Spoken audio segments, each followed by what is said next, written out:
Watch and burn. Hey everyone, so tonight I want to discuss Death Wish 2, of course starring Charles Bronson. Now, I will argue that this movie was most likely never meant to be sequelized. The Death Wish film, the first one, was played very straight. It was very serious. The trauma that is afflicted upon the Kersey family is considerable, and you can feel it sort of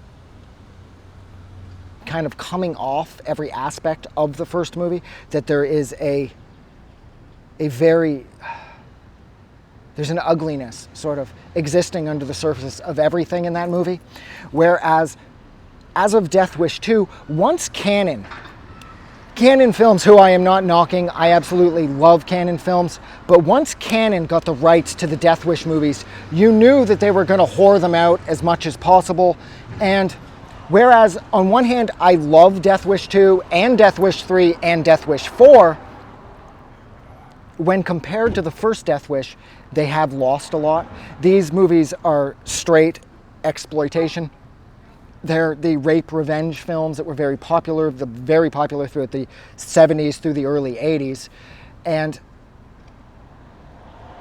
this sort of has that sort of Canon camp to it, that campiness, where even though in the original version of this movie there is a roughly half an hour long gang rape of Charles Bronson's housekeeper by way of Lawrence Fishburne in a pre-fame role, and a few of his disgusting piece of shit friends, that the half an hour rape scene was cut back considerably. The version that you can get your hands on as of 2022 has been censored so heavily that the gang rape rather, is still there and it's still intact, and it's still fairly difficult to watch depending on how sensitive you are as far as watching things like sexual assaults go.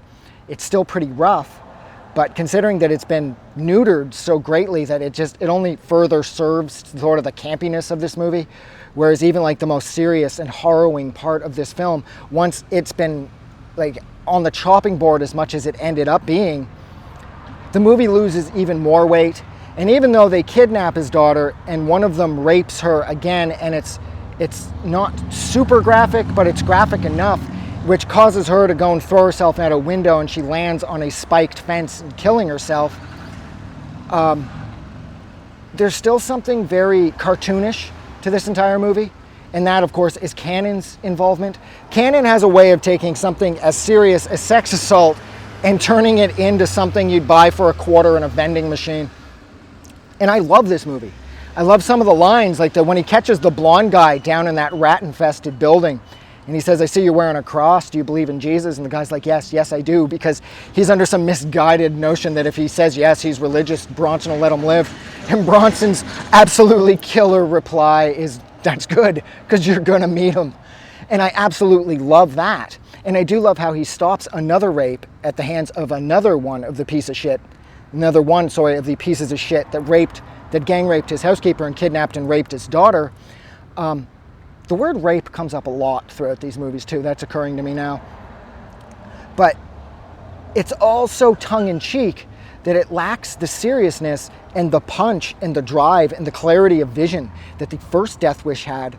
That, it's like I said a minute ago, it's so cartoonish. I think I said the word cartoonish a minute ago. I'm not sure anymore. I still really like this movie. I like the violence. I like the setup. I like how he gets the final guy in the asylum at the end, and how when the guard realizes who he is, he says that he'll wait 5 minutes before he hits the alarm. So Kersey gets away with it yet again, because everybody understands what he's going through and everybody understands his motivation, and therefore we can all sort of relate, because if we found ourselves in this situation where we could help somebody who was avenging the death of their loved ones, we probably would all do it. So in that sense, this movie is still really relatable, but once Canon got their paws on it, Canon has a way of making things dumb and yet better all at the same time. Like, they can make things like gang rape a little more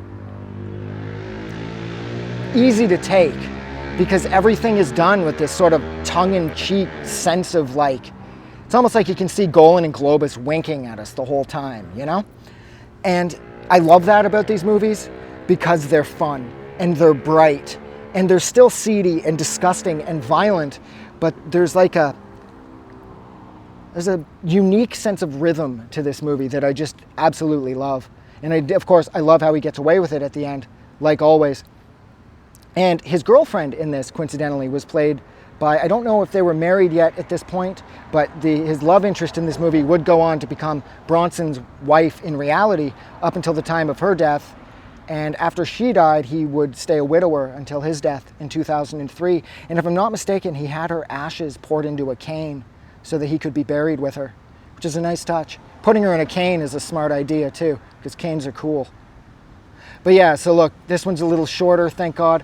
I am gonna go. So thank you so much for hanging out with me for a little over 6 minutes while I discussed Death Wish 2, starring the one and only Chuck Bronson. If you like this review or this discussion or whatever this was, don't forget to do something nice for somebody.